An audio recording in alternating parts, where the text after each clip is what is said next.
Uno de los temas más polémicos, eh, yo creo que dentro de Israel, para estas elecciones, es lo que tiene que ver con el sistema judicial de Israel.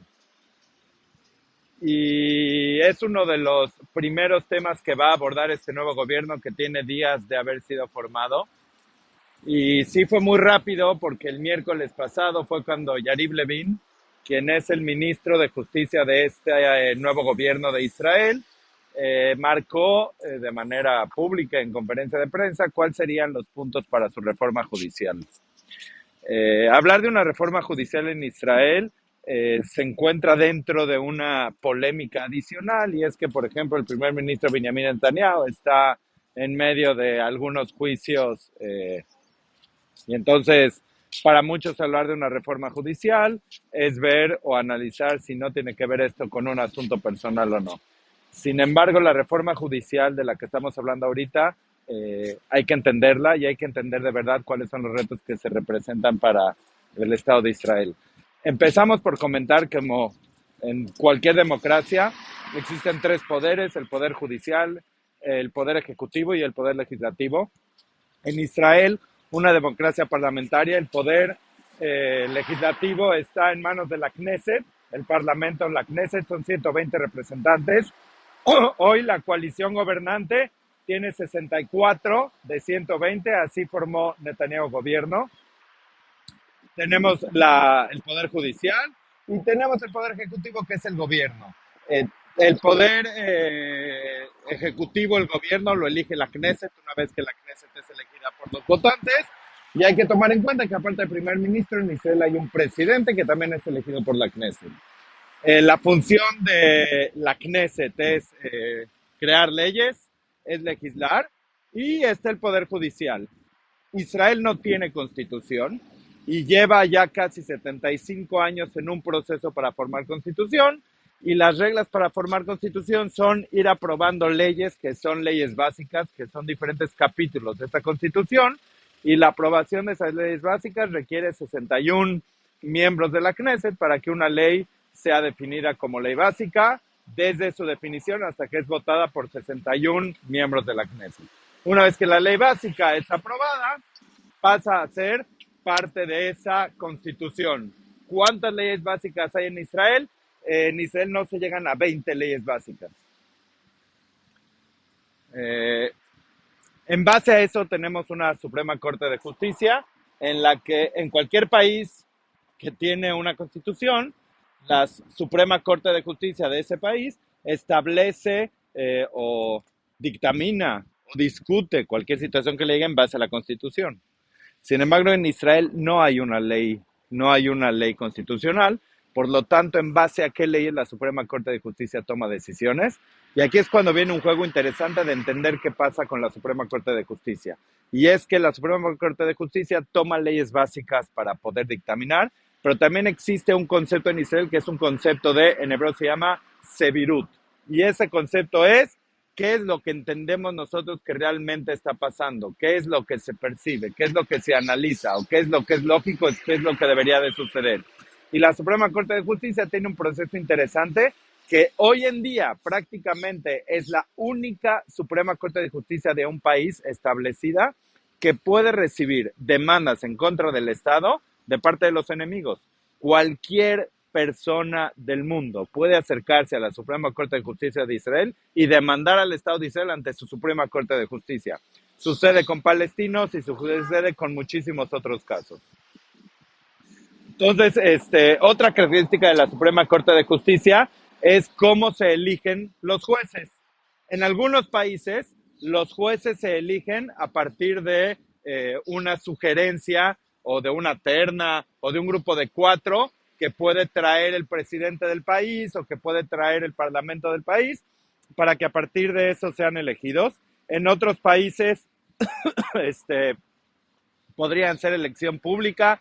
En Israel, curiosamente, los jueces de la Suprema Corte de Justicia son prácticamente un club privado en el que no existe hoy en día protocolos abiertos de cómo se decide quién va a ser un juez de la Suprema Corte de Justicia, lo que crea en Israel una separación muy interesante entre el Poder Judicial y los demás poderes, porque los jueces hoy en día no son resultado de un trabajo político. Sin embargo, para muchos eso se vuelve un club privado con cierta ideología bien definida, y para la derecha hoy en día Israel que gobierna, ese grupo es un grupo con una ideología clara de izquierda.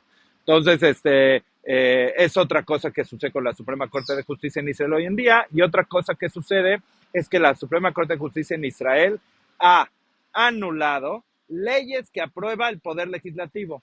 Si hay una ley que la Suprema Corte de Justicia sostiene que va en contra de leyes básicas o que va en contra del espíritu democrático de Israel, la Suprema Corte de Justicia podría anular la ley. Y podría la Suprema Corte de Justicia también anular decisiones de gobierno. Hay decisiones de gobierno que no necesariamente son leyes, son decisiones del Poder Ejecutivo, como nombrar a alguna persona para un cargo o como llevar a cabo la instalación o la construcción o la definición de algún plan público. La Suprema Corte de Justicia podría anular la decisión del gobierno en base a sus propias percepciones. Todo esto ha provocado que para los legisladores de hoy en día del gobierno de Netanyahu, esta situación empiece a ser insoportable en palabras de ellos. ¿Por qué? Porque viene el elector israelí, se acerca a su casilla a votar, elige un parlamento en el que el parlamento debería de generar leyes de acuerdo a cómo democráticamente fue elegido, y resulta que podrían aprobarse leyes que no le parezcan a la Suprema Corte de Justicia. Entonces la Suprema Corte de Justicia evita que se ejerza, en palabras de ellos, la decisión del pueblo o los intereses del pueblo, que en su mayoría votó por cierta tendencia política.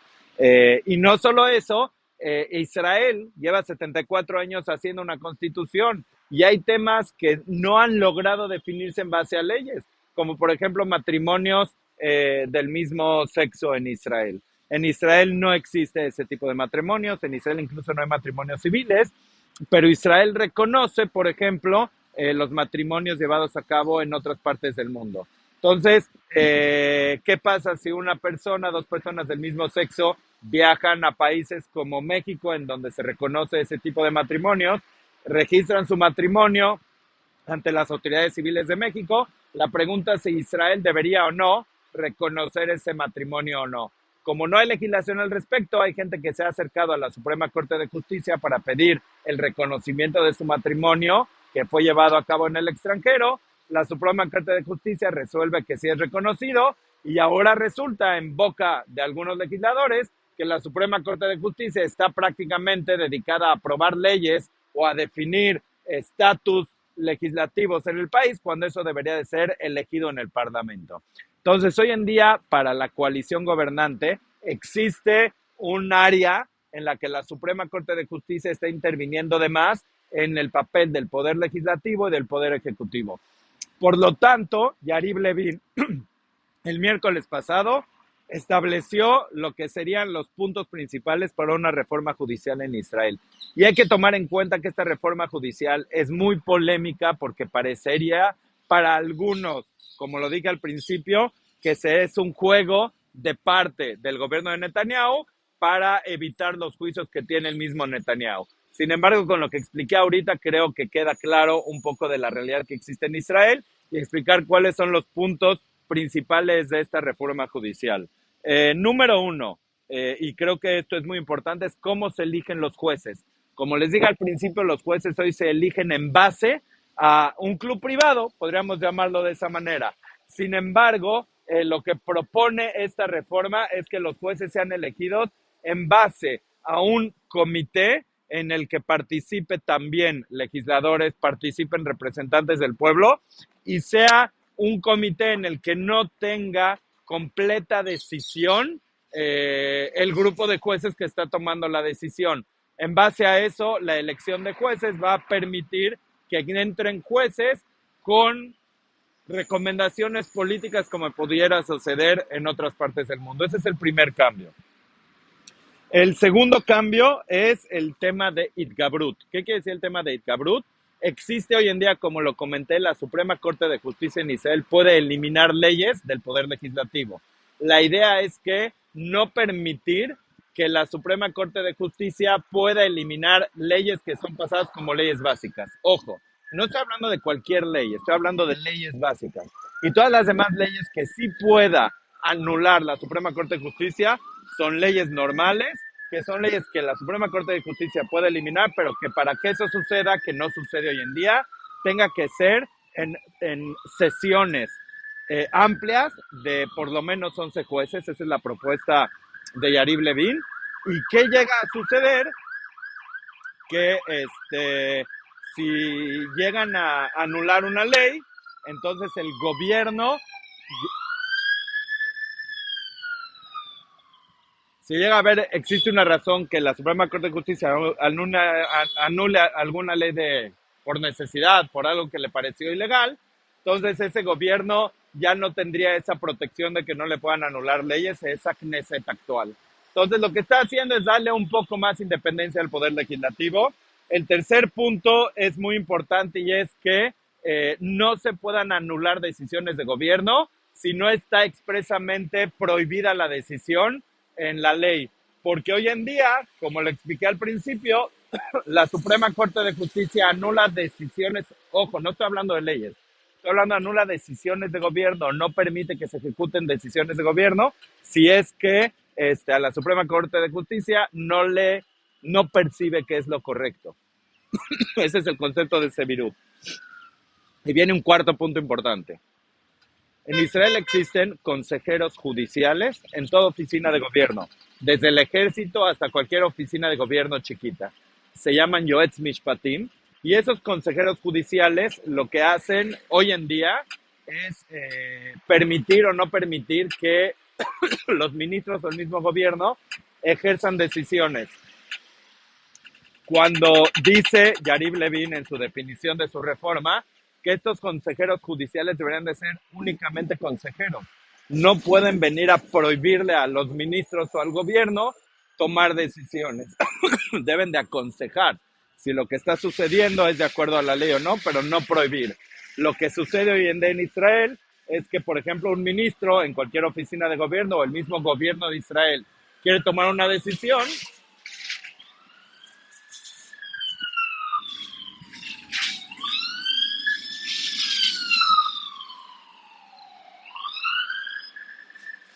La oficina o el gobierno quiere tomar una decisión, no permite este consejero, este fiscal, llevar a cabo esa decisión. Entonces es definir el puesto de todo este tipo de funcionarios para que sean consejeros y no gente que toma decisiones. Prácticamente lo que haría esta reforma es otorgarle un poder a los políticos adicional al que tienen hoy en día en Israel. Hoy muchas de las acciones que ejercen los políticos son frenadas por el Poder Judicial. Y eso se terminaría. Y esta es la pregunta que existe. La pregunta que existe es quitar el poder que hoy en día tienen los jueces para dárselos a los políticos o darle el poder a los políticos que injustamente le quitaron los jueces. Y aquí es lo que quiero analizar. Es impresionante el nivel de esta pregunta, porque creo que entra en la esencia misma de la democracia. ¿Acaso es el pueblo suficientemente inteligente para elegir a sus líderes y a sus políticos que tomen decisiones siempre correctas? ¿O incluso necesitamos, como seres humanos, jueces o figuras que nos digan que lo que estamos decidiendo por mayoría está bien o mal? La pregunta dicha de otra manera es, para que una decisión sea correcta, ¿necesita la mayoría y la aprobación de un poder moral? ¿O es suficiente con la decisión de la mayoría? Y para mí, en lo personal, que el Estado de Israel se enfrente a este tipo de pregunta es de un nivel muy impresionante. Y aquí les dejo a ustedes a cada uno su opinión. Lógicamente, si nos gustan las decisiones de los políticos por los que elegimos, pues no queremos que los jueces vengan y nos frenen sus decisiones. Si estamos en el otro extremo de las decisiones o de los políticos que hoy en día fueron elegidos, pues nos gustaría que vengan los jueces, esa figura moral, y que les digan que no pueden tomar decisiones. Pero en esencia les pregunto, y creo que ojalá como ciudadanía lleguemos a cuestionarnos esto, en esencia, ¿es correcto o es suficiente que la mayoría decida sobre los políticos y como la mayoría decidió eso es suficientemente fundamentado para que las leyes sean buenas o necesitamos de ese de esa aprobación moral que hoy en día son los jueces para las decisiones que hemos tomado? Y es una pregunta en esencia democrática y es una pregunta que se está llevando a cabo en Israel.